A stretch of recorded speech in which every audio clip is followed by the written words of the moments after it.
everybody. I am in Paso Robles, California, and I'm on my way to Salinas to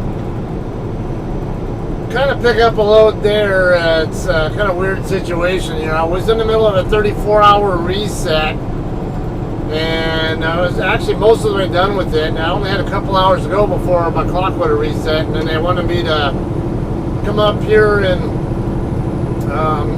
at least cover the load.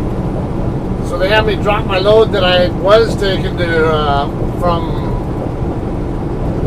Marshalltown, Iowa to Compton, California.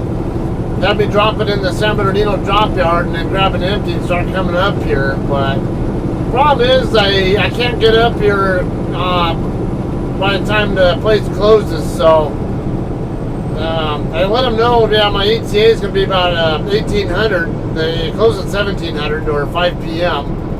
So I'll be at least an hour late from my estimate.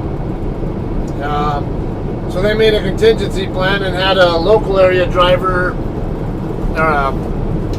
come over here and at least get started unloading the trailer for the load for me, whatever, and then I'm supposed to meet him up here and give him my trailer and then take his and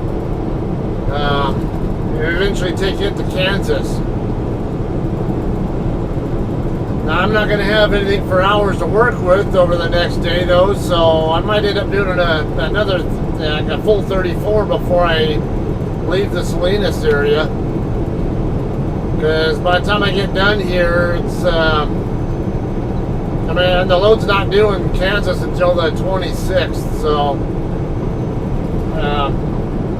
I started my day in Barstow with 10:21 left on my 70-hour clock, and took about not quite an hour and a half to get down to San Bernardino, into town there and get the trailer dropped, and be burning up most of a pretty good chunk of what's left of that 10 hours and 20 minutes. Should have maybe a couple hours left on my clock by the time I get there, but it won't be enough for me to do much of anything really productive tomorrow. I'm not going to move the truck just for a couple hours of driving, I'll tell you that. And I'm only getting 14 minutes left on my recaps tonight, so yeah, I might be keeping trucks moving, but they didn't do me any favors, to be honest with you. So I'm not quite seeing how this really benefits the company, because now I have to sit. But I don't know. I'm a team player. I get miles are miles, and I had 3,600 miles almost driven in just about 5 days. So. Actually 6 days maybe, but so I don't mind taking a little break, but I don't want to sit around too long, or have two breaks of a day and a half, whatever, within a couple of within a day of each other. So a little annoyed with that part, but whatever it is, but I'm already committed to doing this, so I'm going to see it through now. I know I talked to the other driver. He said he'll be actually probably getting there right around now to pick up the load, and I think I'm about an hour and a half, or maybe an hour and a half, somewhere around that out from the shipper. I've already reserved a parking spot at the Pilot, because I already know I'm going to be low on time, and Salinas is a good place to hang out because it's cooler there. I don't have to worry about running my APU during my off-duty time, most likely.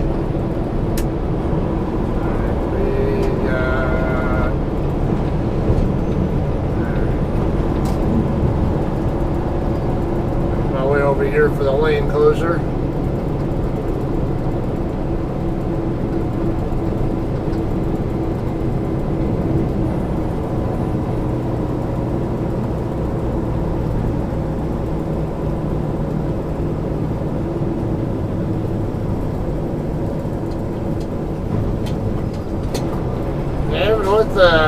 fact, Salinas tends to be cooler. It's currently 92 degrees right here, just north of Paso Robles. I'm actually in between, I guess I can call it Wilsona and San Miguel.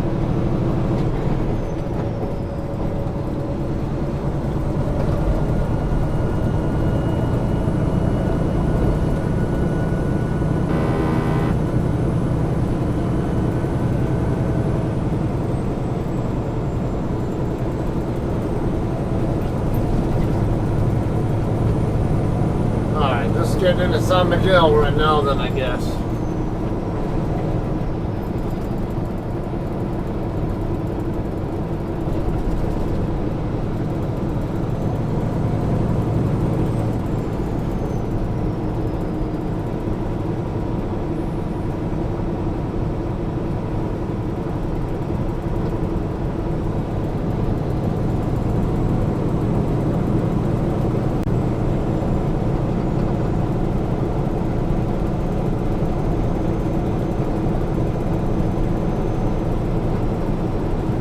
For those of you who aren't familiar with the area, I'm on US 101 right now on the west coast of California.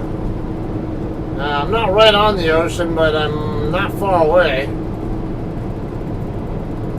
So if you know much about some of the cities in Cali, if you look for Bakersfield, which is kind of directly west of Barstow, or north of LA, go west across Highway 46 from the general Bakersfield area all the way across to where it runs into US 101. That'll be in Paso Robles. And I'm going north on 101 now towards Salinas.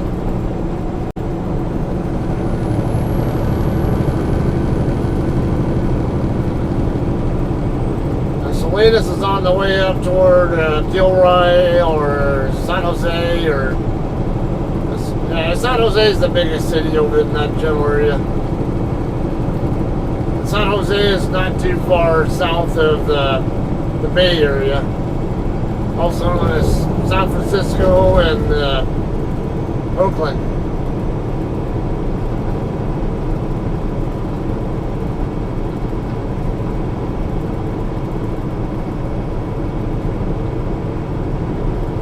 King City, let's see, 42 miles, okay. Yeah, we definitely have a good hour and a half to go. This King City is right around halfway to Salinas from here. So I'd venture I guess that I'm about 85 miles from Salinas at the moment.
He's got something dragging underneath his hood. Yeah, that's what he's doing, is looking underneath his hood area. He's got like a splash guard or something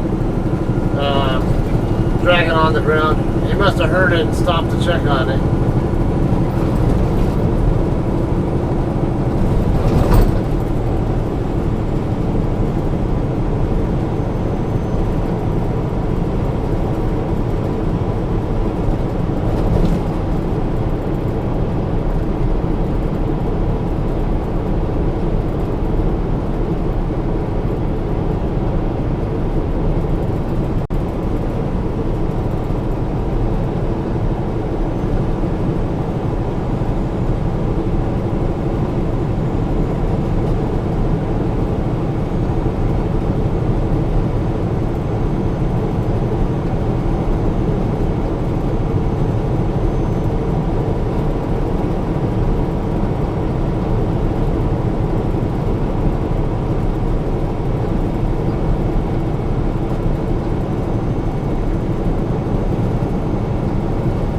Next town we'll be coming up on, it will be Bradley. You got a couple more turns to go to get to it.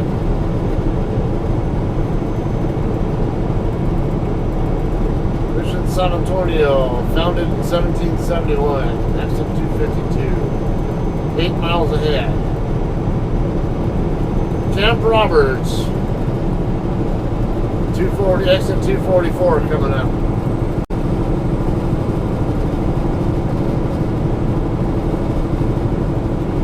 National Guard post. Now entering Monterey County. So I'll reset my trip meter for the county.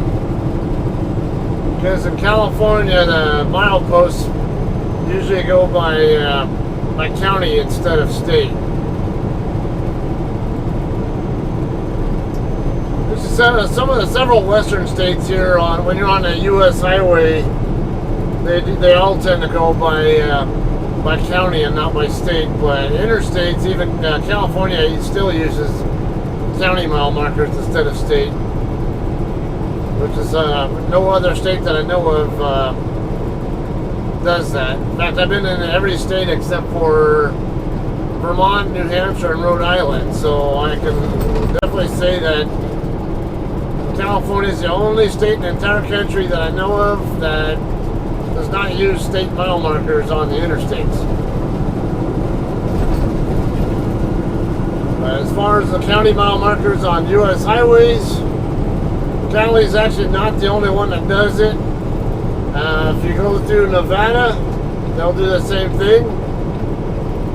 And I think Idaho, if I remember right, because I use it in Highway US 93, 95, 97, whatever, any of those.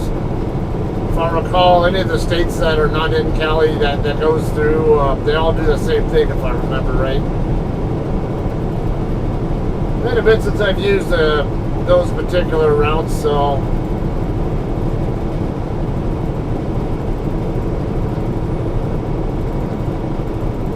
And the last time I've used one, I think would be 93 in between Kingman and Las Vegas within the last month.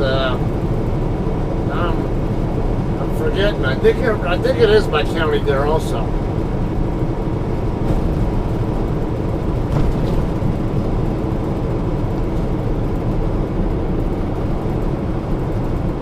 They should have a right curve right here on this hill, and then a left curve. And somewhere in that straightaway area should be the town of Bradley. So basically, right on the other side of this hill should be the town of Bradley.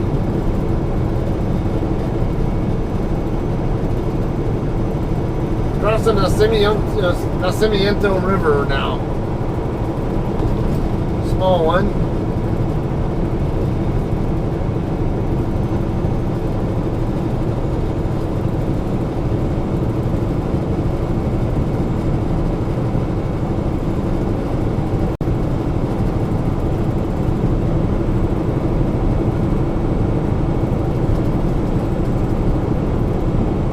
Not sure I'll get it backing in Salinas because the other driver might already be in the dock door by the time I get there, and for all I know, could end up even being done by then too, although I doubt it. However, I'll definitely be getting it backing in at the Pilot in Salinas. Because like I said, I have a spot reserved. I'm not going to get much further than there. I might be able to get back down here toward Paso Robles at best. But I'm not even sure I'd be able to get to Paso Robles on the way back down.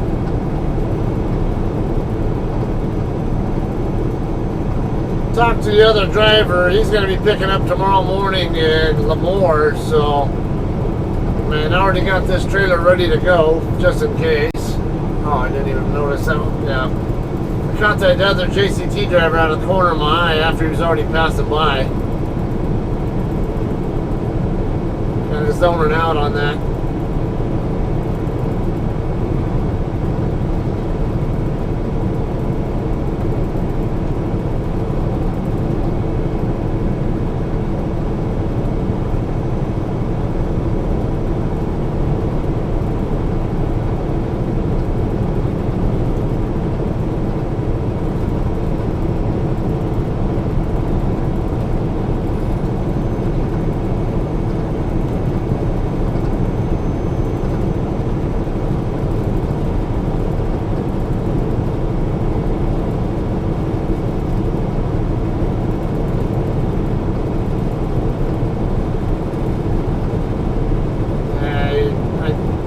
guessing I'll be in Salinas around 6:15ish or 18:15 if you go by military time.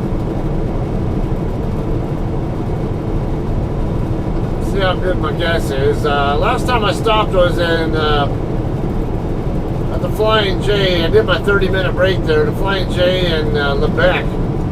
Now coming down the Grapevine Pass on I-5. Stopped there for truck and reefer fuel and 30-minute break, and then been rolling since. It was about 235 or so miles from there to the shipper.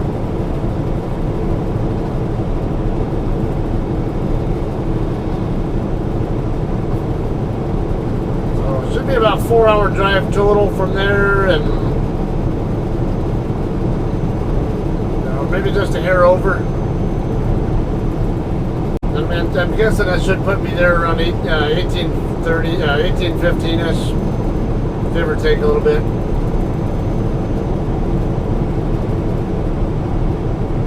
Coming up on the town of Bradley.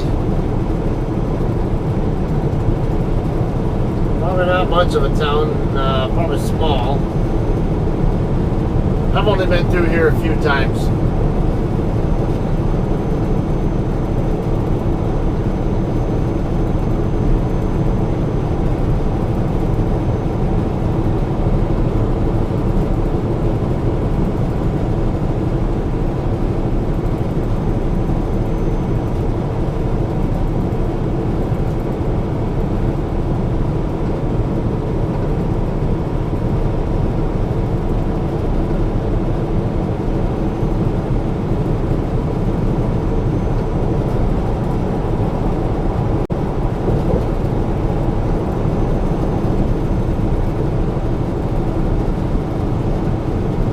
Bradley, exit 251, 1 mile away.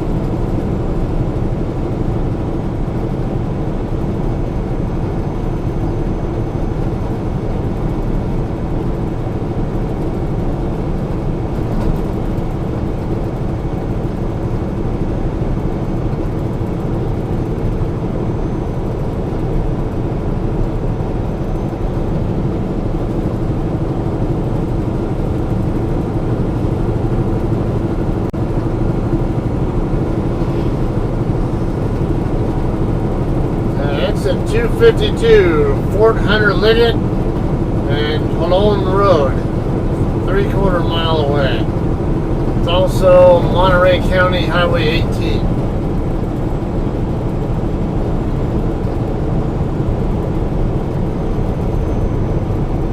San Ardo 10 miles, Salinas 77. Okay, so yeah, I'll probably a little bit after 18:15 then get there.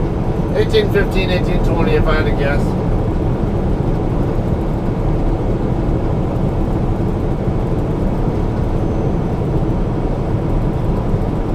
San Antonio Lake and Lockwood, next right. Mission San Antonio, 26 miles.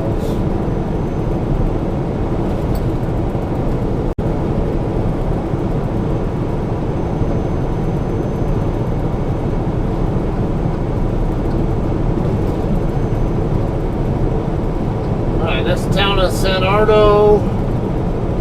What was that, 17 miles? Is that what that sign said? I can't remember. I know it was on that sign for saying how far Salinas was. I just forget how many miles away it said.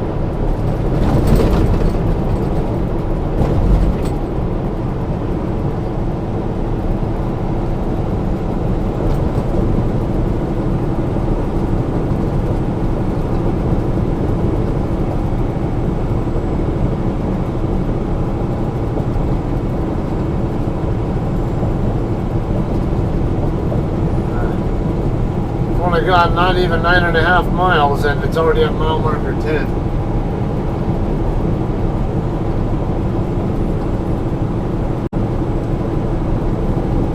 something else here, just gee whiz information. If you're looking at county mile markers, like what you'll see up here, they're a little hard, they're harder to read because they're white with black writing, and they don't stand out anywhere near as well as the green and white ones do in all the other states.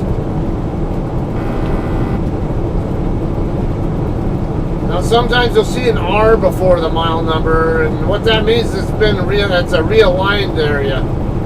So they have the original highway lane up. Now if it's part of the originally planned part of the highway, it won't have an R, but if they at any point in time realign the highway in that section, they'll reposition it and put an R on it. And also the milepost will tell you which county it is. Just a three-letter abbreviation for it. So here, the next one I passed, I didn't see one here at the 11 mile marker, but maybe at the 12. You won't be able to read it more than likely or see it from the dash cam view. But for you guys who drive in Cali at all, whether you're truck drivers or not, you can learn from this. You'll find it very useful because, and I always advocate always knowing where you're at, because if you ever have an accident or if you witness something and need to make sure that something like emergency personnel are aware of it.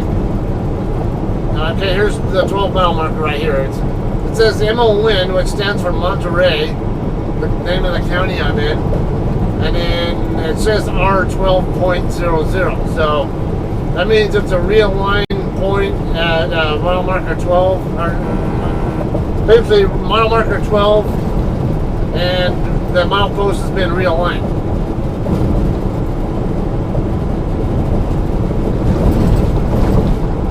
Anyway, if you ever have something come up and need to let emergency personnel know where to find a particular incident, it really helps to know what mile marker you're at, so you can tell them how to best find it. Now, I did have to report one last time I was coming up this way. I think I was going up toward Oakland, up I-5. Just south of Santanella, if I remember right. Yeah, because I was just south of where Highway 152 meets up with I-5, and there was a two-car accident blocking the right lane, and the cops were not aware of it. So I called in, and this is one of those I kind of annoyed with the dispatcher, because I told her it's that mile marker, whatever, like 120 or no, it was, I forget. Whatever the mile marker was, I told her exactly what mile marker to find it at. And she's like, oh, is that by such and such or whatever? I'm like, okay, it's that mile marker or such and such. If your officers can't figure out where that mile marker is, then they shouldn't even be officers. I had to tell her it was south of Highway 152 by about 8 miles or whatever it was. I don't know if maybe the dispatcher was new or something or whatever, but that's one of the frustrations I have with people not knowing mile markers, or because I know in the Barstow area, it's pretty common when I look on the CHP incident log, and I'll actually see incidents that reference the milepost that it's at. There's a lot of places out there in the boonies between Barstow and Primm, Nevada, or Lake Havasu City, Arizona area. Sometimes can be several good, decent number, like 10 plus miles between exits. And a lot of people don't remember exit names. Like this Alvarado Road, okay, if I'm from the area I might remember it, but what's the likelihood I'm going to remember this exit if I have something happen between here and the next exit? I could forget it somewhere halfway between. So that's where knowing the mile markers and recalibrating my my trip meter to the milepost every so often can help. To me, helps out a lot. So I know what information to tell dispatcher if I have to. Now there is going to come a time where you will have to call 911 for whether it's a hazard or incident of some sort. So this could really benefit you regardless, whether you drive a truck or not.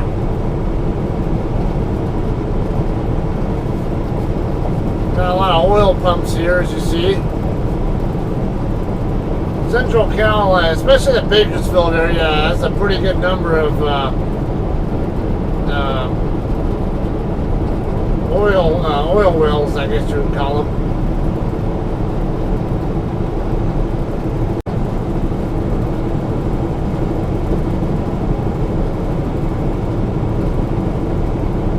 We're not too far south of San Ardo right now. Maybe a few more miles off the road we'll get to it. Or this might be the exit coming up too. Los Lobos Road, 1 mile ahead. Exit 260.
Falcon, I think it's a hawk, but I don't know.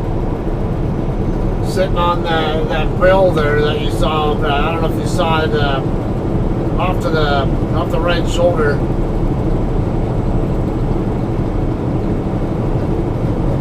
I'm not the greatest at identifying the difference between a hawk and a falcon. A lot of times, I've seen them both. There's a fair amount of both here, but in Cali, but. Sometimes I can't always tell the difference between what's what. Hawks are usually bigger than falcons, I know that. But different species of hawks and different species of falcons, sometimes there can be some blurring between the two. That one had colors that would make me think it's a falcon, but the size of it made me think maybe it could be a hawk.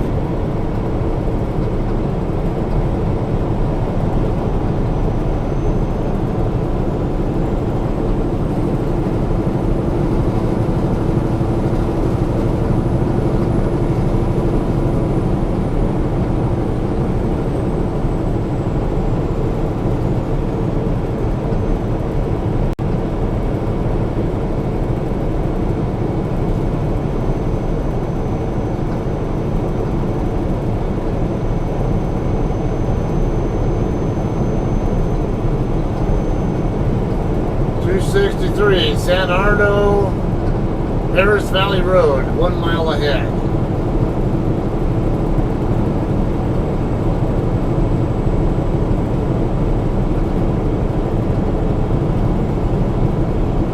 Huge, pretty good sized vineyard here to the left of me on the west side of the highway.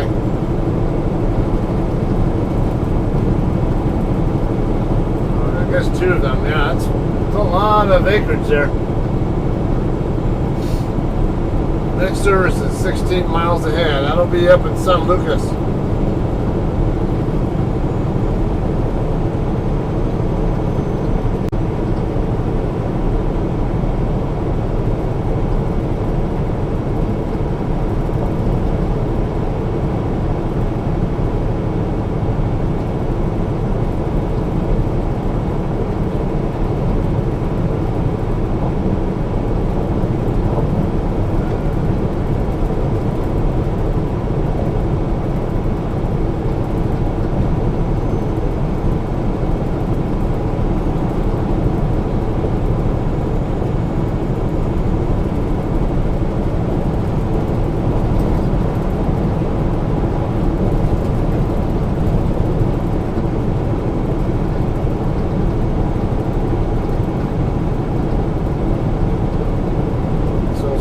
America should be somewhere around the 26 mile marker in Monterey County. Unless the county changes, I don't know. Counties in California tend to be bigger than the counties in other states, though. So some of you guys might be used to counties only being sometimes even like 30 miles. Who's this? Got a red black Peterbilt. 3209. I think that's what it said. Pretty sure I don't know that person.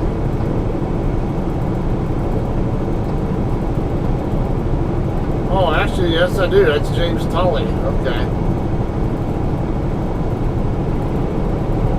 Or did that used to be him?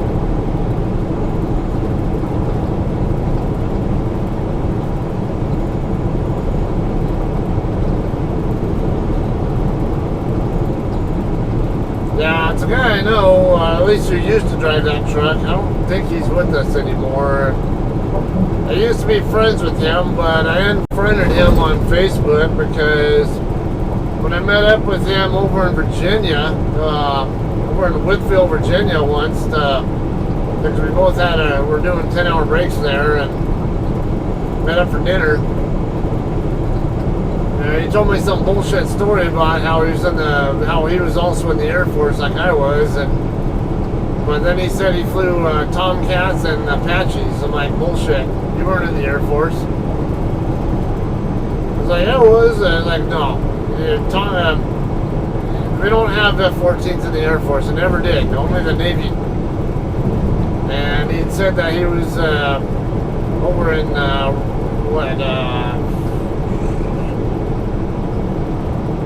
forget the name of the town. It's right by the U.S.-Mexico border in Texas. Basically Laughlin Air Force Base, if I'm not mistaken, but he didn't actually say Laughlin. He just said the city, Rio, whatever, I forget. And I don't tend to take kindly to people claiming military service that they never actually did, or sprucing up their military credentials that they didn't earn. Now, don't sit there and tell me that you got a Medal of Honor like one of our drivers told me.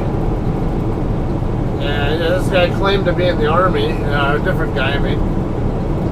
And don't sit here and tell me that you were in the Air Force and that you flew F-14s or Tomcats, or that you flew Apaches or AH-64s. Okay, Air Force doesn't have AH-64s. That's Army equipment. Also, I retired from the Air Force. Now, I have a pretty damn good idea how things work with airplanes, and the air crew and aircraft-related career fields in the Air Force. We don't share our flight crews with other branches.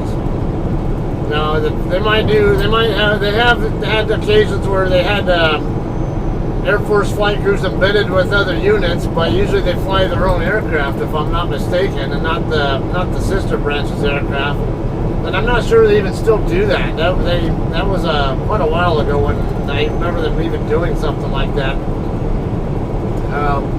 But generally, the basic idea. I'm already at mile marker 26. That's strange. Okay. I should only be at mile marker 14 and a half, and that last mile post said 26. So that's where it also pays to pay attention still. Anyway, most all the branches, they barely have enough to have their pilots fly their own aircraft, let alone have them liaison over to other branches and fly with other branches, whatever. And there's not really enough of a need for Air Force pilots to fly in sister branches units, even with their own aircraft, because we have command and control structures that are specifically designed for handling that kind of stuff. Now, even airborne, command and control units, just units that specifically handle that. It may fly aircraft, it may not, that are designed to handle, dividing responsibilities of aircraft sorties on real-world missions. Also, there are basically 3 different types of career fields in the Air Force when it comes to pilots. There's one that's a heavy, one career field is heavy aircraft. There's another that's tactical aircraft, fixed wing aircraft, and then there's another one that's rotary wing aircraft. So if you're flying tactical aircraft or fighter jets, you're not going to be touching helicopters, and you're not going to be touching heavy aircraft. You'll only fly fighter jets.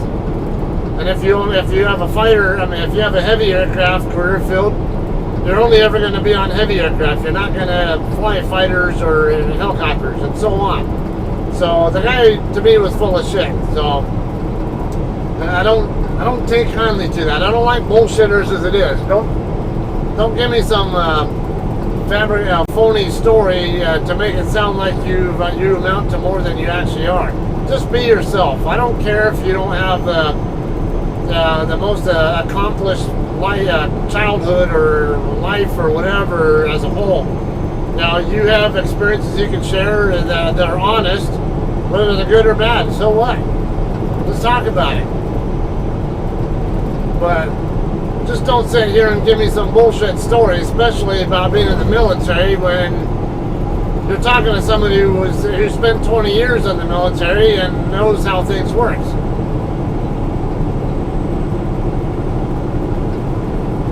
Now, the other driver I was talking about, not the one I was just talking about now, but the other one I kind of made an aside about having a Medal of Honor. Yeah, this guy still drives for us, and I did a swap with him once, and he told me how he had gotten a Purple Heart. He was in the Army as a Black Hawk pilot, is what he said. And I said, okay, well, I don't think it's that uncommon for Army troops to get Purple Hearts. It's a unit level award too, so it's not like it's a rare award. But then he also told me not only that he got a Medal of Honor, which was complete bullshit, and you can even verify that his name's not in the list on, there's a list of everybody who's ever gotten a Medal of Honor on Wikipedia. Yeah, you're not going to find his name in there. And I don't even have to look on there to know that. But this guy also told me, and I started to suspect he was full of shit before this happened, though, because we were talking, and he told me about how when 9/11 happened, he got deployed to Ground Zero to do humanitarian work. I'm like, okay, that sounds like it's possible. I mean, I don't know for sure, but I know there was a lot of humanitarian work going on, and there probably was could have been helicopters flying into the area to help with local area relief supplies. Because I know when 9/11 happened, I was working that day, and we sent some of our C-141s out that way. Now, we had actually flown FEMA and OES crews from March Air Reserve Base, where I was working, out to New York to help out with that. Rough time there, but he said he was out there doing humanitarian work for whatever time, and then they got put. Then he said they went straight from there to some undisclosed whatever location in the Middle East, which he didn't really specify. But I'm like, okay, I remember again. I was in the Air Force. I know about when we went to what areas. We went to Afghanistan, basically recovered to Afghanistan not too long after 9/11 happened. Now, it wasn't like right immediately after, but within the next, by around 2002, most of my unit was actually deployed to different locations to support the war in Afghanistan. Now, guy told me that they went straight from New York and got put on a Navy ship with their helicopters and all, and sent out to wherever it was. Bullshit. Okay, here's the problem. I worked on heavy aircraft. I've seen plenty of what kind of cargo heavy aircraft can carry. I know that a C-130 the kind that I used to work on, can carry a Black Hawk helicopter. I've watched them. I've watched C-130s come into my base and actually offload or unload Black Hawks into or out of them. So I've seen with my own eyes that happens. And then C-17s, another aircraft I used to work on, they can carry how many? I think 2 or 3. I think 3 or so. I can't remember. 2 or 3 Black Hawks, whatever it is. I can't remember, but so they can carry Black Hawks. And then C-5, that's the biggest cargo aircraft the Air Force has. It weighs 900,000 pounds fully loaded. That can carry like 6 of them, or I think something like that. So, and not to mention, in a rapid deployment situation, any aircraft is going to get flown over, not put on a ship. I could maybe see like a main cadre or something of aircraft possibly getting put on a ship if it's not an urgent need, and if the ship has room for it. Because it might have too much of its own equipment on board to handle putting anybody else's on, which is actually what really does happen with the Navy, from what I was told. Not to mention, if you need to get an aircraft to a battle zone a lot quicker, you put it on an aircraft and fly it up. You either fly it across by itself, or you put it on a bigger aircraft, and the bigger aircraft will fly it across.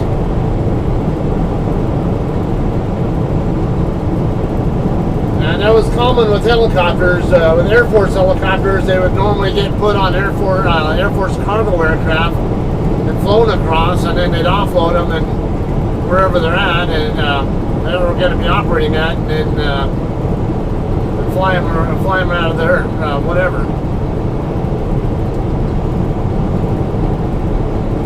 So that already caught me as some bullshit. So then he made it worse by saying that he had a Medal of Honor. It's like, and not on top of that, he also said he got his Purple Heart directly from the president. Like, yeah, bullshit.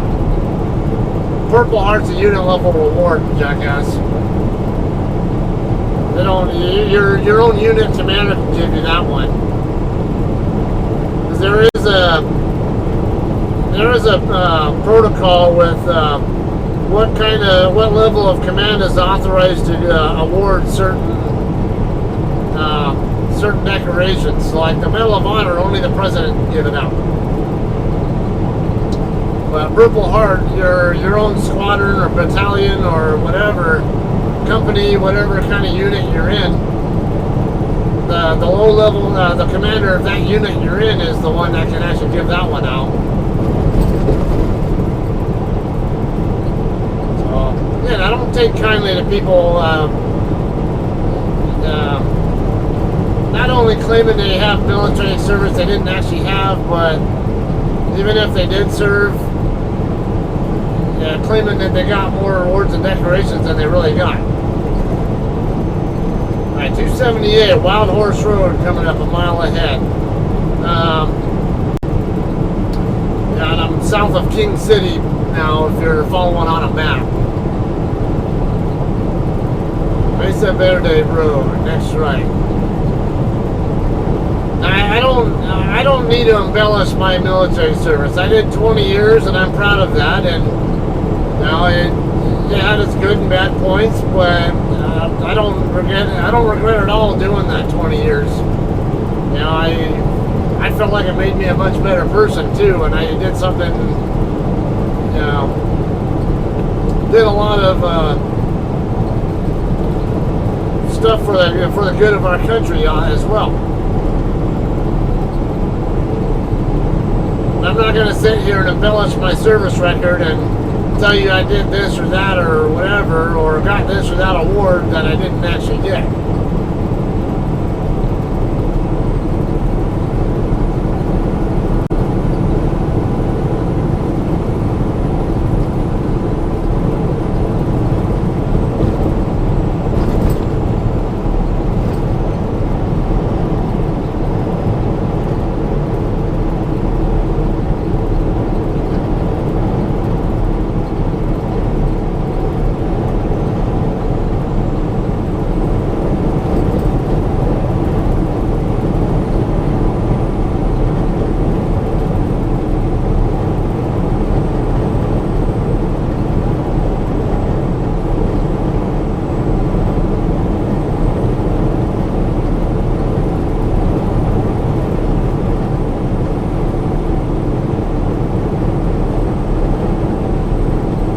38 mile marker. Yeah, somehow we jumped 12 miles on the mile markers. I don't know how.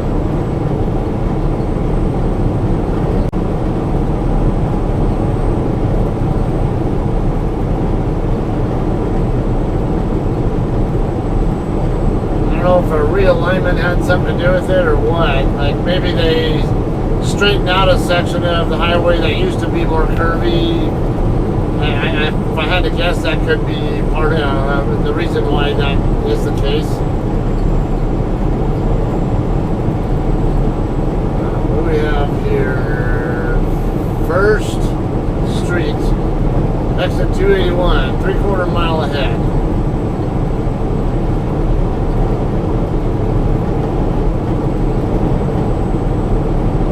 King City, next 3 exits. Okay, so we've driven 42 miles since we've been on the road, or almost 42 miles since we've been on 101. And I assume it'll be about 45 to 50 miles from King City to Salinas.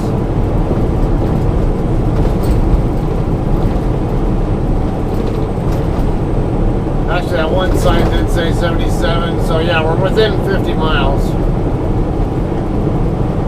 King City, population 13,073, elevation 330. Exit 282A, Canal Street, 3/4 mile.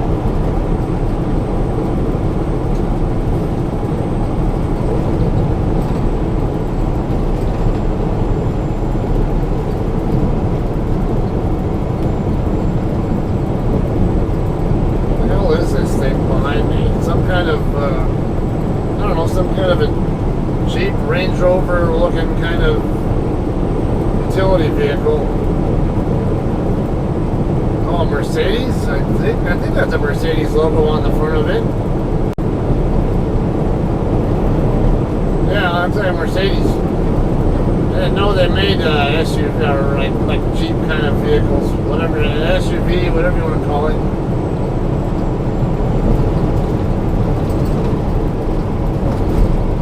He even has an overseas license plate on it behind his California plate. Interesting. Broadway, 282B, half mile.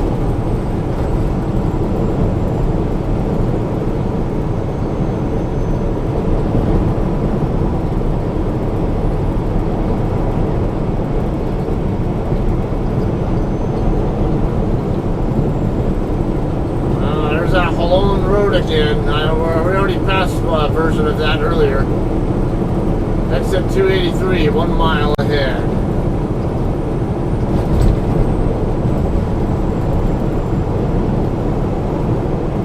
It's going to get a little hazy with the sun somewhat right in front of us, so it's probably going to affect your the view quality of this footage. Once I get over facing in another direction, hopefully it'll help out. So we'll be there back, like making another 90 right curve here in a minute.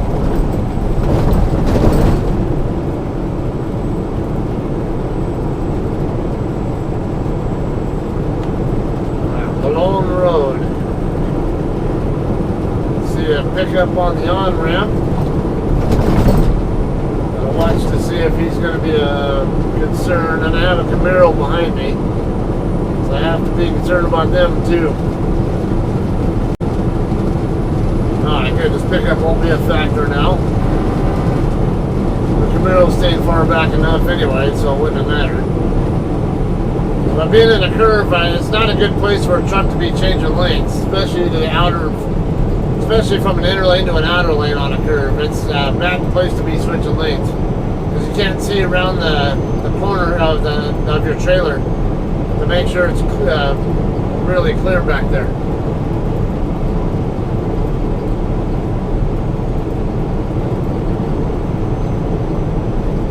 Best practice when you're changing lanes on the truck is don't do it in any curves. There might be some occasions where it's okay to do it, but here we go, 44 miles to Salinas, just like I thought.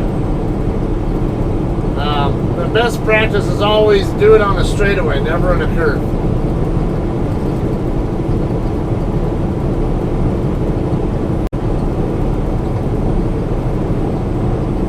All right, 44 mile marker.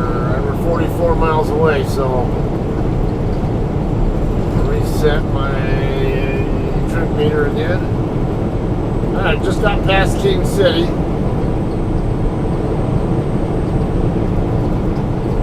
Next town will be a couple of curves up, it'll be Greenfield.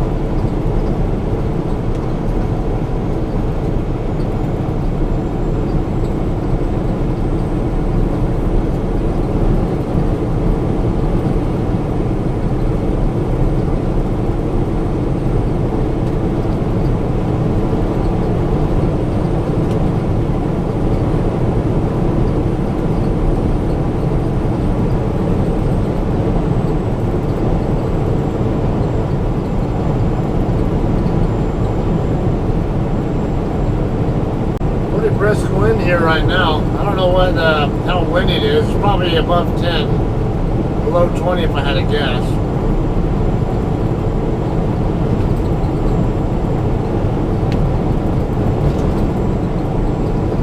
Not that difficult to drive in, but I can definitely hear and feel it. Central Avenue, left turn, quarter mile ahead.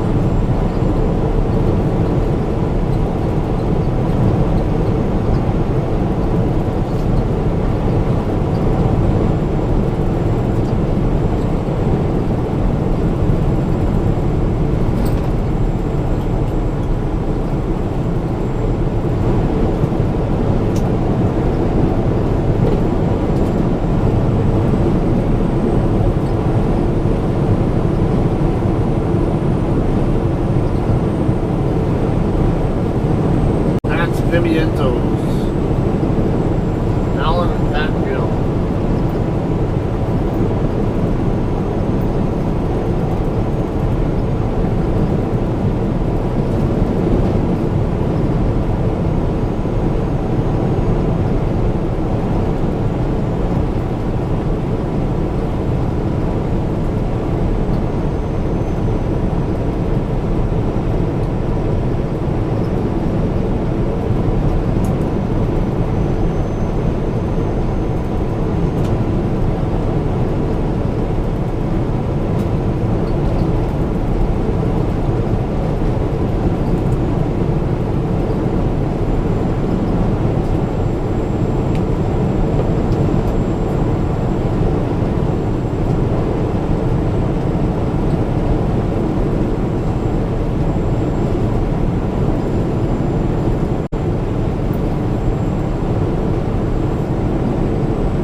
Hobson Avenue, left turn, quarter mile ahead.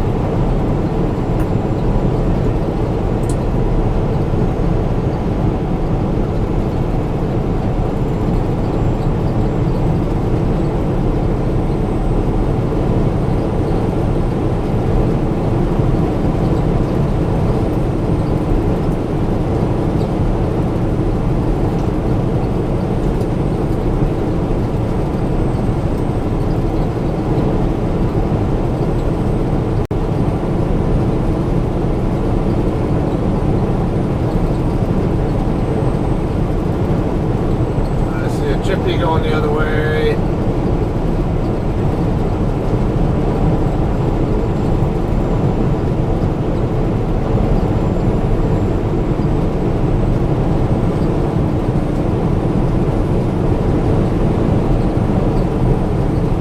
Lago Marcino Avenue, or Marcino, whatever. Lago Marcino Avenue, left turn ahead, quarter mile.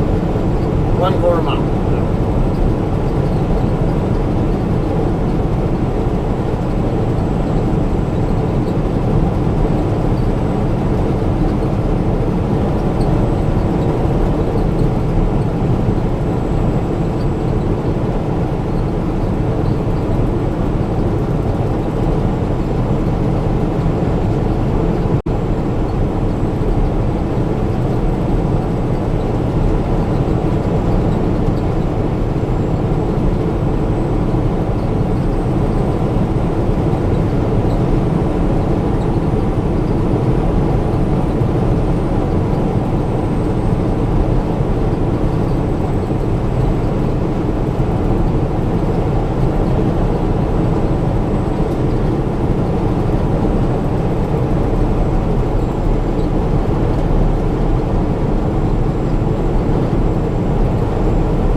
Road coming up on the right.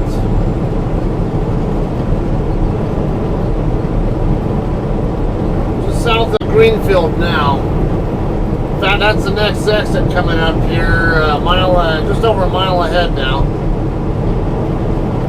Exit 293. Begin freeway right here after Underwood Road.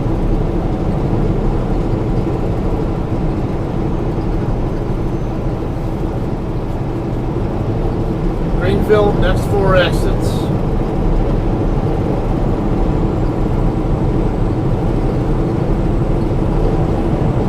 Appears to be a little more developed, possibly, than a lot of the other towns that I've gone through here. Arroyo Cinco, next exit.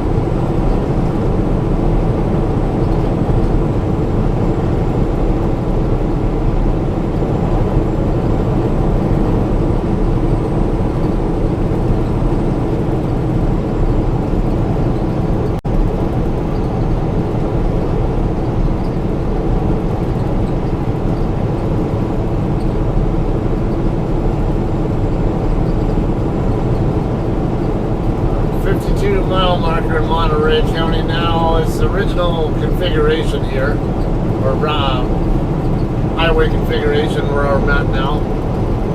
As I can tell by the lack of the letter R in front of the mile marker, or the number on the mile marker. Alright, 294A, Oak Avenue, 3/4 mile ahead.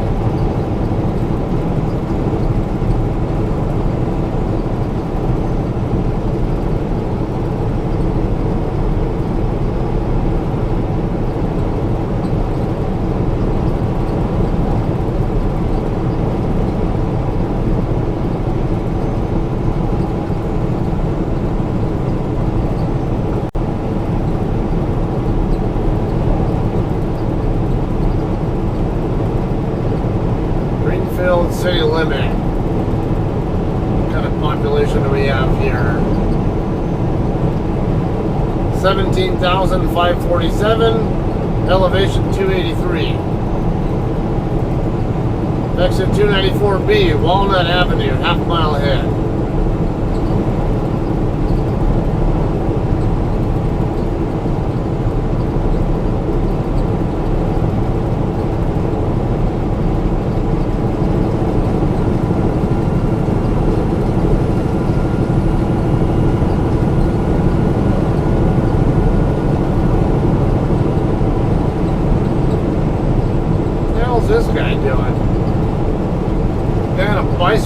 crossing over the freeway. I mean, they could have just used, come up here to this overpass and crossed over the right way instead of putting himself in danger, both getting ran over and a needless ticket.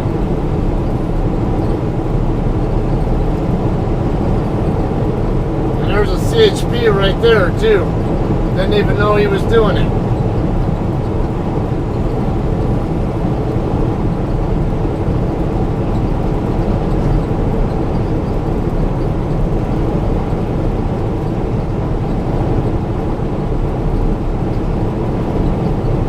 Should be about 34 miles away now from Salinas.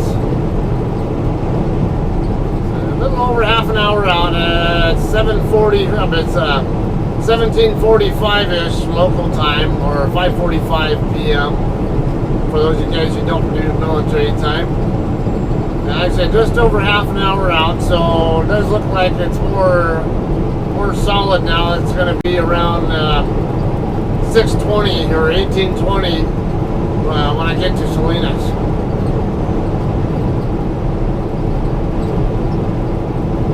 Might take a couple extra minutes, whatever, once I'm there to get to the shipper.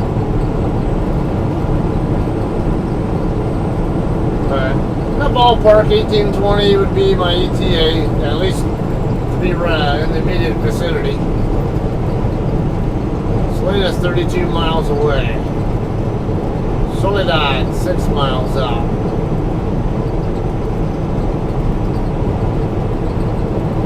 Now, Soledad is the next town we'll be heading to. Hudson Road, turn off, quarter mile.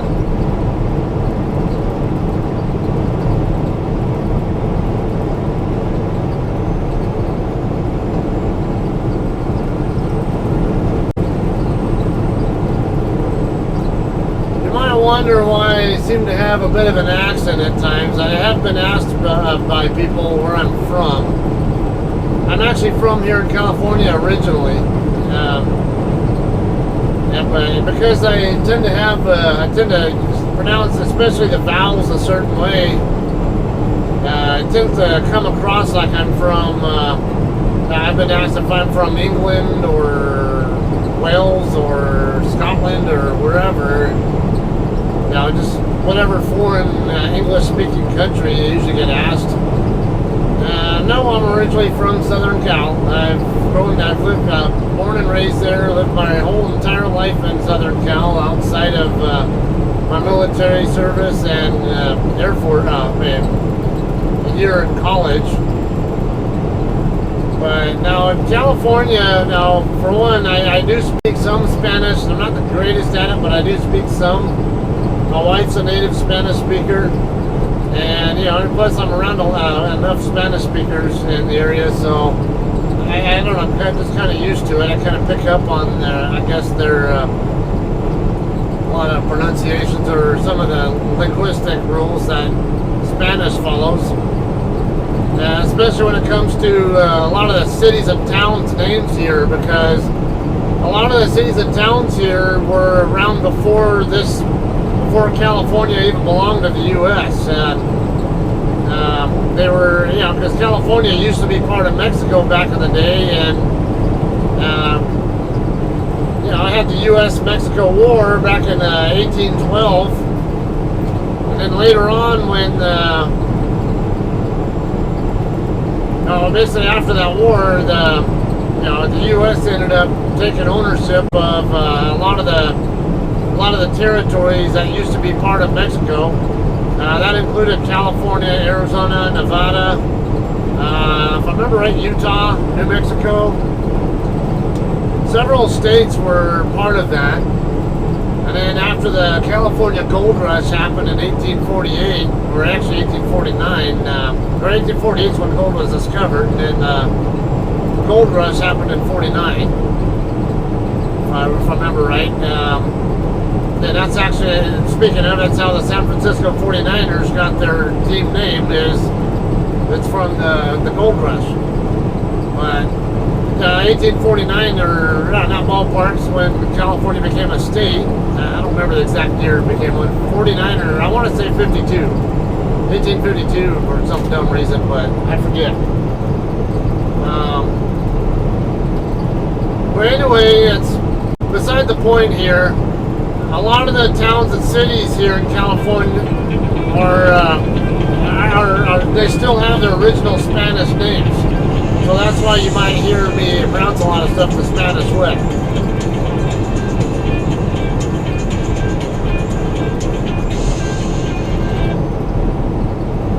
Hello. Good, how you doing?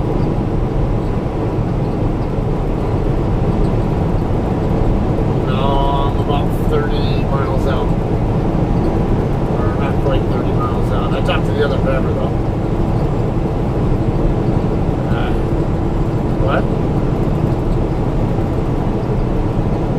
No, he was going there. He was going to be there later in the afternoon, later before they closed. And so if he's still loading when I get there, I'll just give him my trailer, and then he'll probably disconnect from the one that he has there with him, and I'll take over it.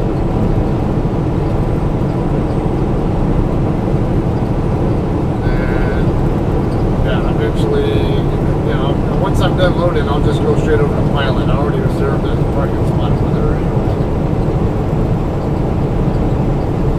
Olathe, Kansas.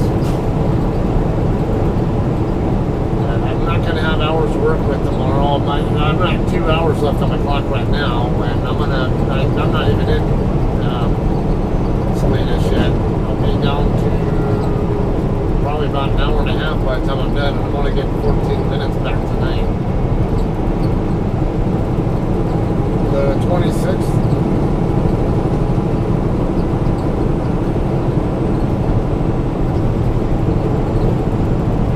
Oh yeah. Yeah, in fact, if I'm not mistaken, because I might do another 34 while I'm up here. Depending on, or I might just wait for my recaps rolling and then just run straight to the house. But let's see. Now I'll double check the distance, but I'm pretty sure I can do it in 3 shifts from the house, or two full shifts and a partial third.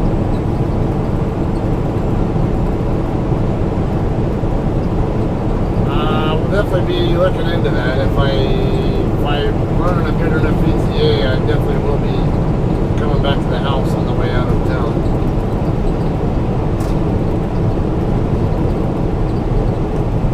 Just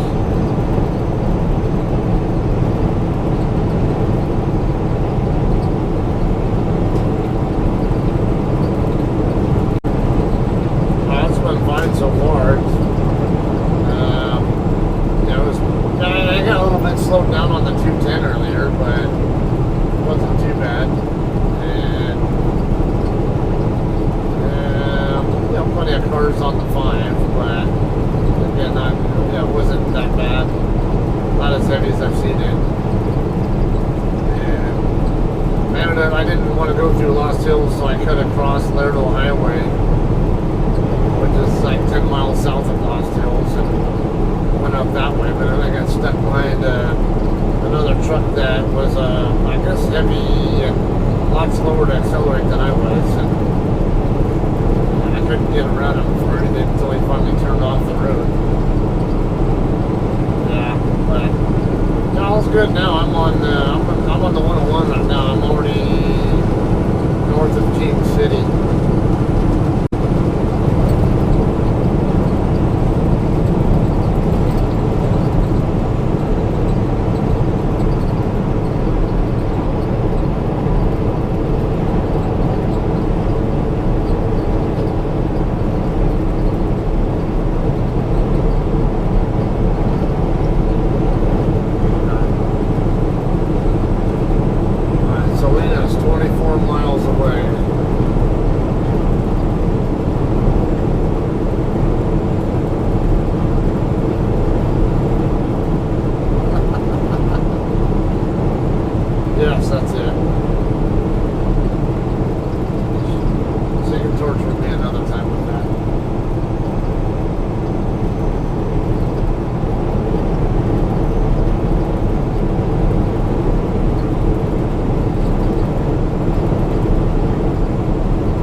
driver's calling me. I need to go.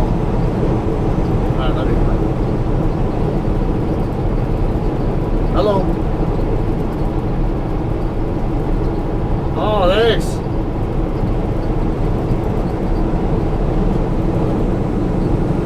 Oh, okay, all done. Alright, let's see.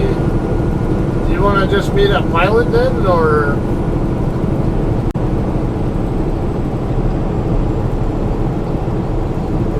Oh, okay, yeah, either way, because I already have a spot, reserve spot reserved over there. So if you want to take a reserve spot over there, it's fine. Or yeah, I can just meet you where you're at. It doesn't matter.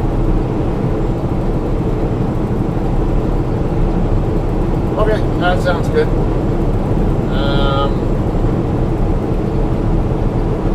Yeah, I just got past, what's this town, Molas? I'm not quite to Gonzales, so I'm within about 20 miles or so of where you're at. So, yeah, I think right around 1820, or, yeah, give or take a couple minutes, I'll probably be there. Alright. Alright, no problem.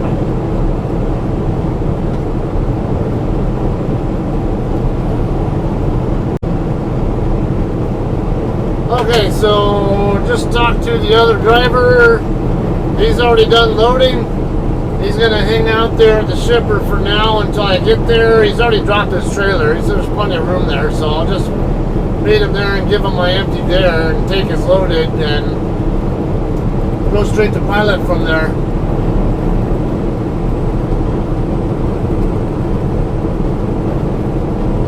Alright, Gonzales, Gloria Road, 1 mile away, exit 310. And we're within 20 miles now of Salinas.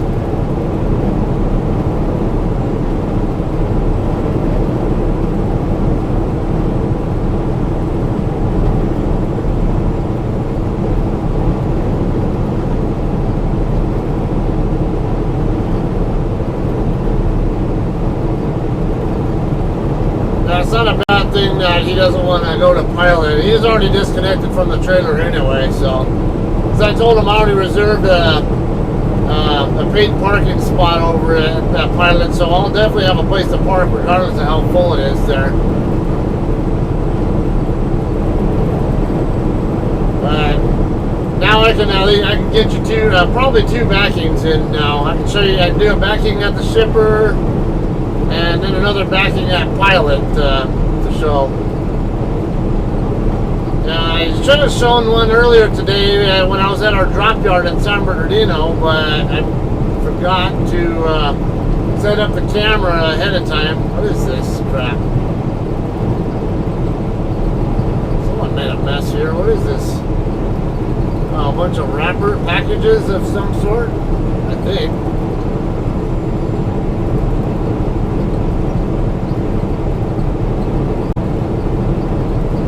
Yeah, and that would have really been, I wish I had it set up, because that was one of those backings where I was set up too close to the side trailer, you know, where the trailer started to track a little bit too heavy toward the side, and I had to correct my setup, and I could have used that to demonstrate what I'm looking for and how I fix that, and how to get into the spot more safely. But it is what it is. I just kind of in hurry up mode, because they were wanting me to hurry up and get the trailer dropped and find an empty and get moving as quickly as I could and get up here. Because as you see, the other driver's already done loading. Originally I was supposed to come load myself, but when I told them I can't be here any sooner than 1800, maybe 1830, they had another driver. They set up another driver to pick up the load for me.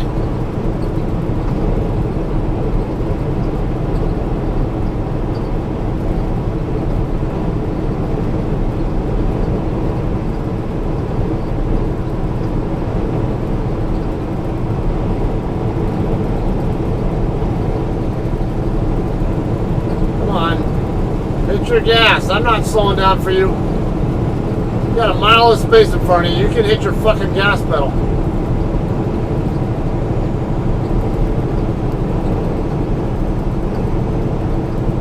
no reason I should have to slow down for you because you're too unobservant or unprepared to get on the freeway the way you're supposed to.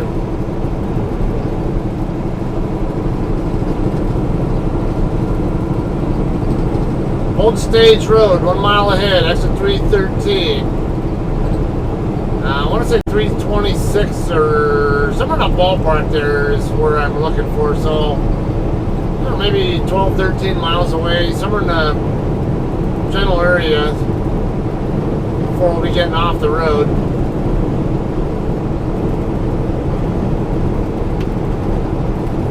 Yeah, it's starting to get more direct sunlight in front of us, so I apologize if this is affecting the video quality. I'll be making another turn here in a second, so it shouldn't be quite as bad once I make this right curve.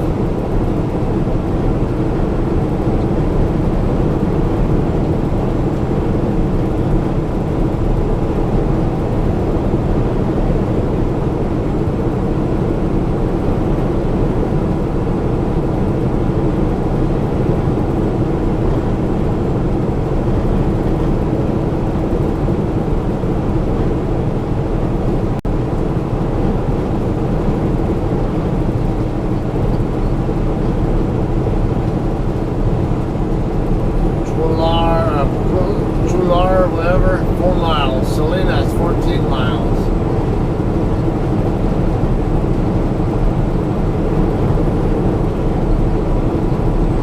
On the map, I see Penfier as the next town, which is coming right up.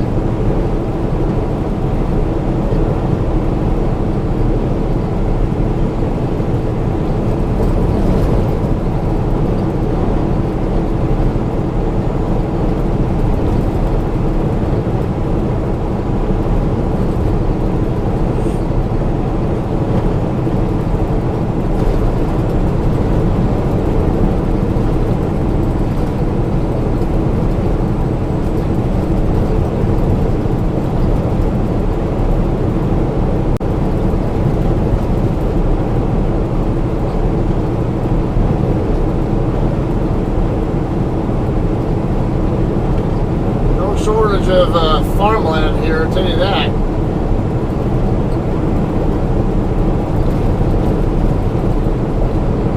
Now, a significant portion of the entire U.S. Agriculture is right here. Right here in Central Cal, I should say.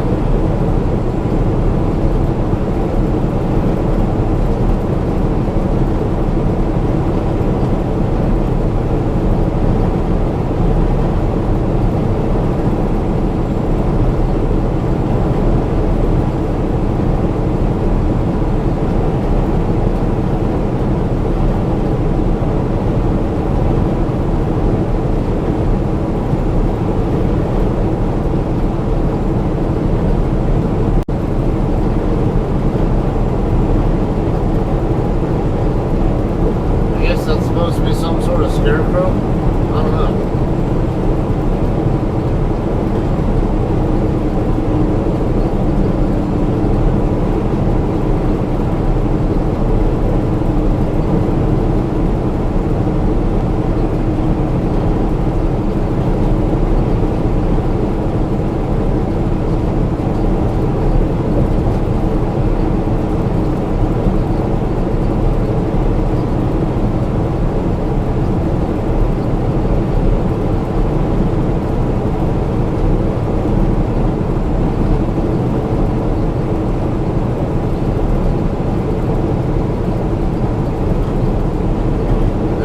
Drivers seem to like my ringback tone on my phone. My ringback tone is Hailstorm. I miss the misery. That's my standard one. Used to use Hollywood Undead to hear me now, but that's no longer available on Verizon service. So that used to be one of my favorites I have on there for that.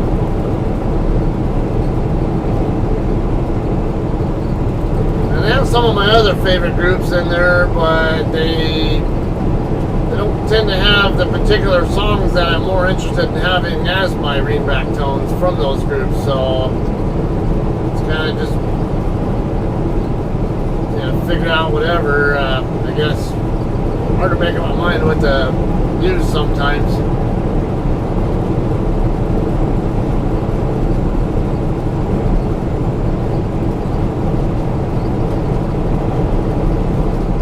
Less than 10 miles away. We're in Chular right now. Population 1,444. Elevation 110. Exit 317.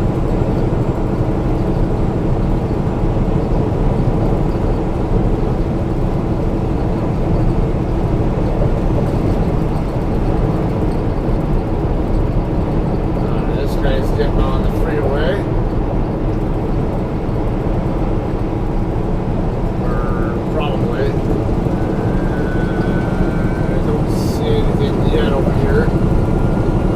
A red Grand Am. Oh, he's turning anyway.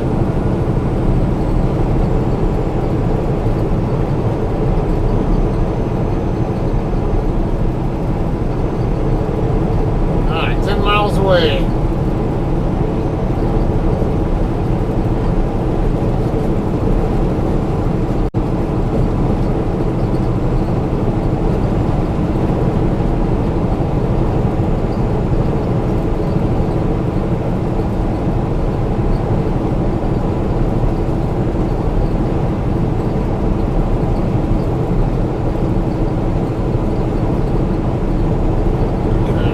His main drag is on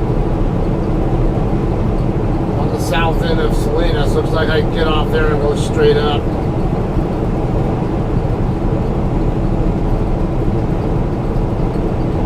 Goes right past the Taylor Farms plant that I went to last time I was in the area. And then this shipper is Central Coast Cooling. That's where the other driver's at. Esperanza Road, turn off a quarter mile.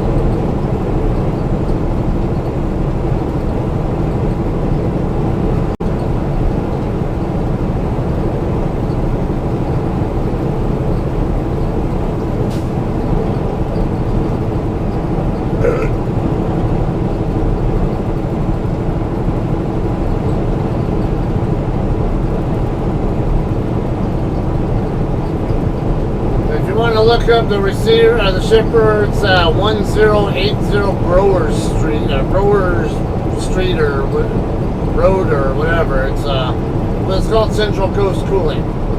Somalia Road, left turn, quarter mile.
Going to turn off possibly,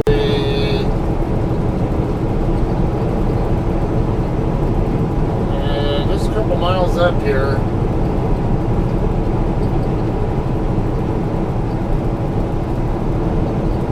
Either do that or deal with more central town traffic, whatever.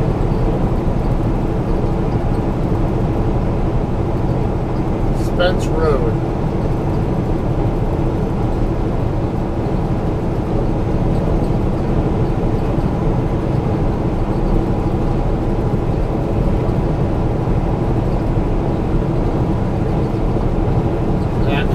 pretty soon here. Looks like there'll be an interchange I can use to cry that'll go onto a service road on the other side of the highway, and I can take that straight up to Brewers Avenue.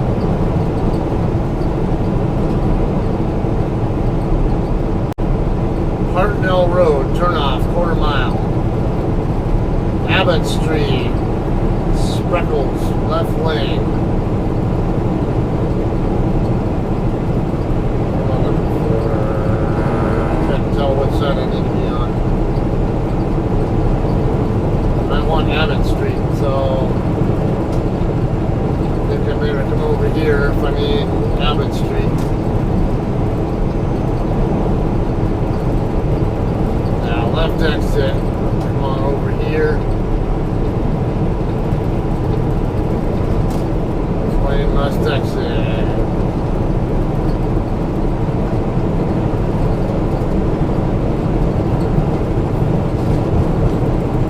Alright, 1411, 50 mile an hour curve. Good to go.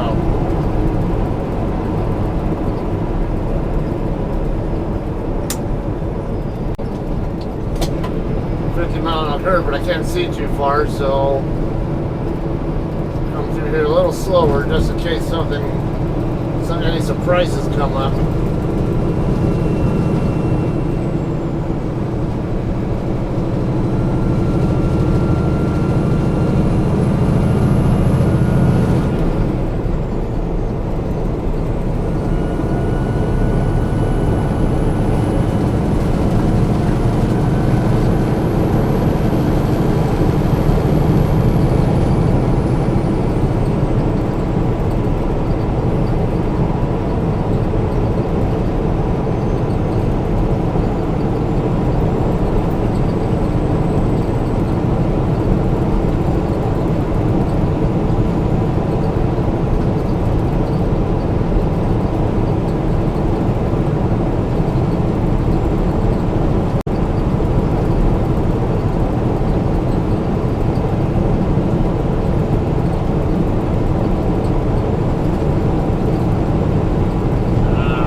Getting a good satellite connection here now. My phone's acting like it's connecting through, finding its location through the cell towers instead of through satellite. That's one of the reasons why you should never rely on GPS. This can happen. It can and will happen occasionally. And now I got a good connection. That could be maybe you just don't have a good signal from enough satellites. I mean, it's maybe you're not detecting enough, or weather could impact it. Could be other interference, solar flares, or who knows, whatever else could disrupt your device's ability to connect to satellites. And usually it needs at least usually 3 satellites to connect to figure out its own location. So as useful as GPS is, it's not a be-all end-all. It's not 100% reliable, and not to mention there are times it can lead you to the wrong location. So I always recommend using, GPS can be nice. It gives you a great idea how far away you are from a location, but you should always know where the exact route you're going to take, regardless of what GPS tells you. And then you can use the GPS as a kind of a tool to help you know how far away that turn you might be expecting to make is from where you're at.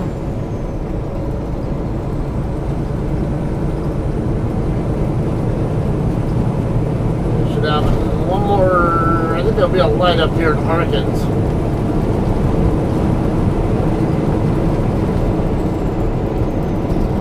Reduce speed ahead, probably 45 or 40 or something.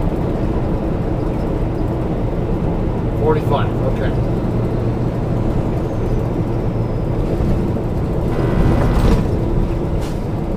I'll just move over to the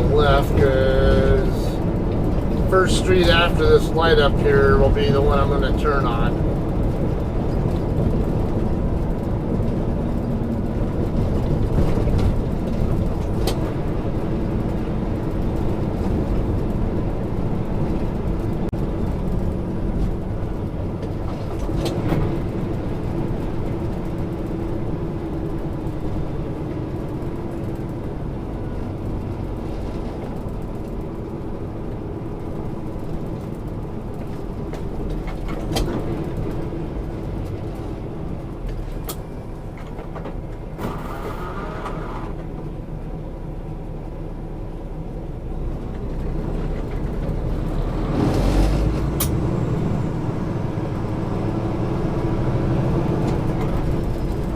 Oh yeah, this place right here on the right, this is the Taylor Farms that I picked up from last time I was here. Come on, prime time, what are you doing? Right on the other side of the train tracks is where my turn is going to be.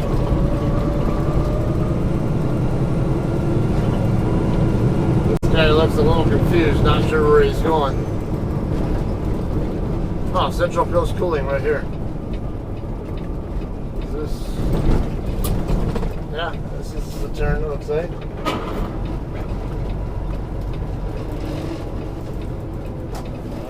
Yeah.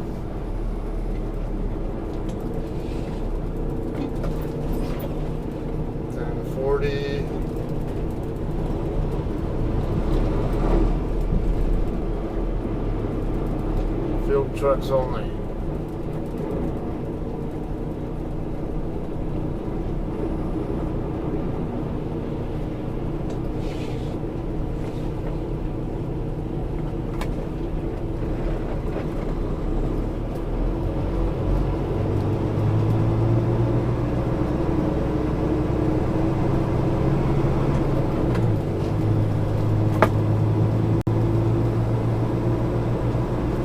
Central Coast Cooling number 4, 1080 Grover Street. What do I do with this guy?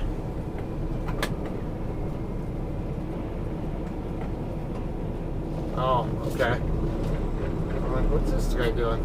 It's like, how do I get out of his way?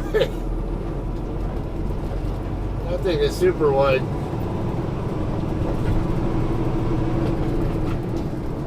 So I see trucks down, straight down on the straight ahead, but shipping and parking. Okay, so I'll need to make a right. Okay, I think I might see his trailer right now over there.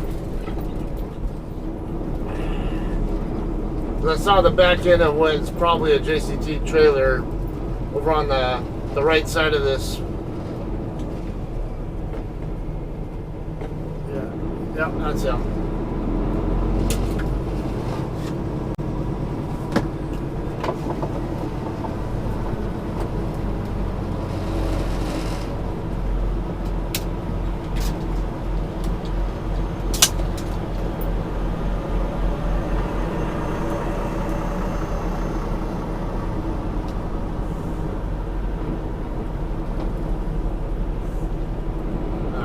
Straight back. I'll just put it right next to him. Since it's an angled 40, angled spot, I'll do a bit of a 45. Oh, yeah, pretty close.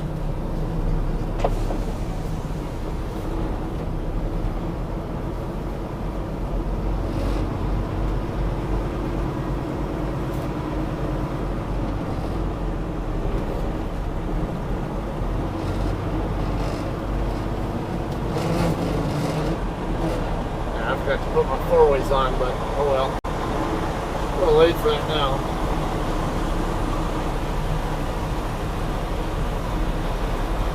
This guy's either a team driver or his wife rides with him. I just saw a female passenger with him.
Get out of here.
What's it take to get out of this place?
I can use the other one.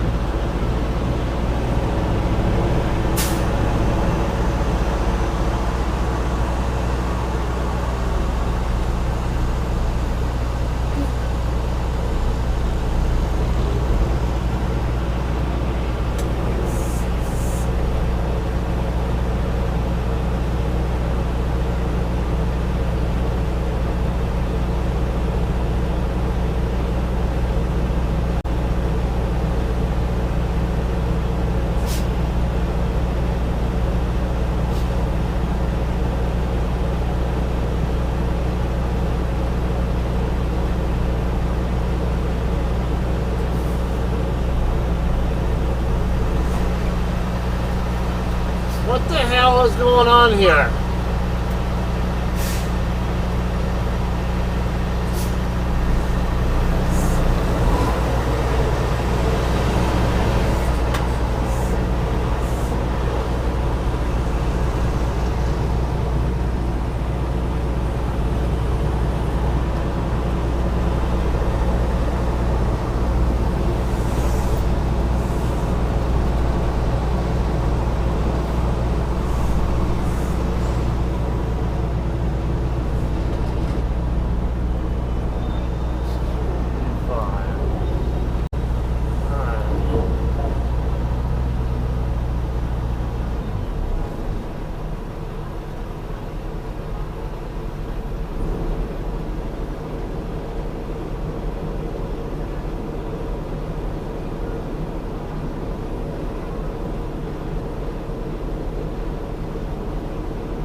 Weights are good.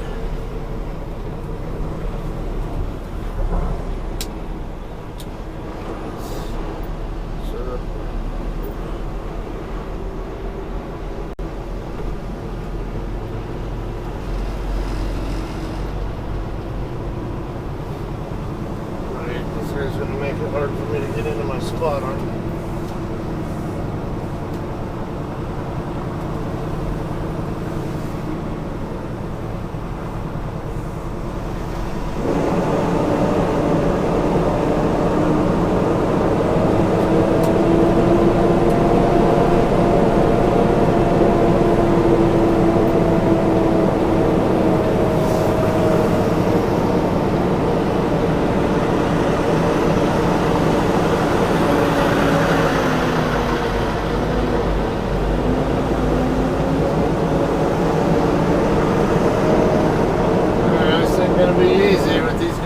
Like this. I don't think it will. Let's see. I'll go better than I thought.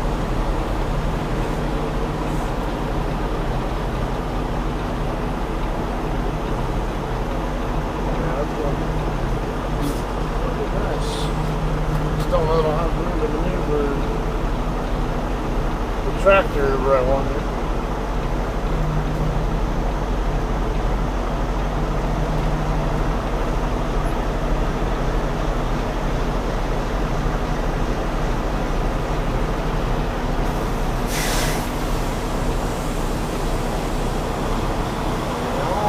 Perfect, but I'm going to take out some of this off track so I can have an easier time catching the trailer.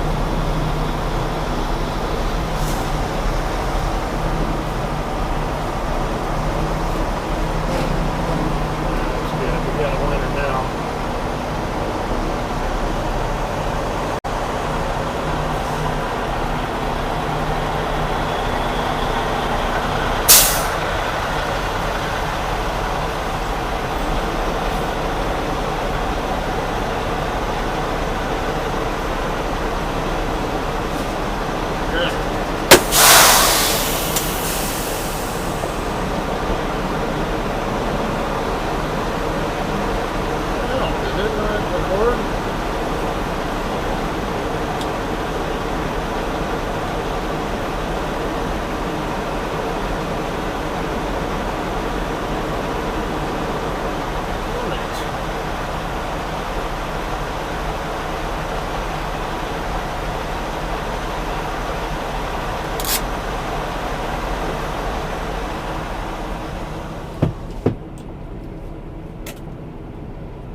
fucking video didn't.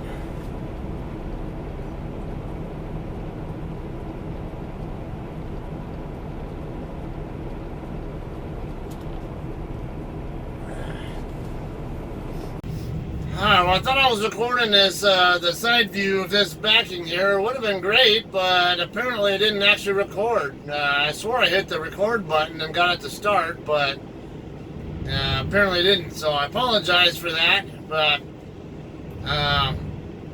the trailer just came right in here just perfectly. It just, my main concern was this DeHaul trucking guy right here, or Ocean Trans guy right here in front of me that had to be concerned about whether my tractor would have room to maneuver. But yeah, I got the trailer in there just right. It had to do a slight 4x4 to catch it just square up just right, but I don't care. I got the trailer in here safely. You know, as squared up with the spot as I could before I actually followed it in. So yeah, that's the ideal way to get in here. Doesn't matter if you have to do a pull-up. Get the trailer in here, point it as close to the same angle as the lane as the spot as possible, and then worry about the tractor after that, okay? Alright, that's all. I only have an hour and 11 left on my 70. I'm only getting 14 minutes back tonight, so I will probably be spending all day here tomorrow until about 9 or maybe 8:30 or so to...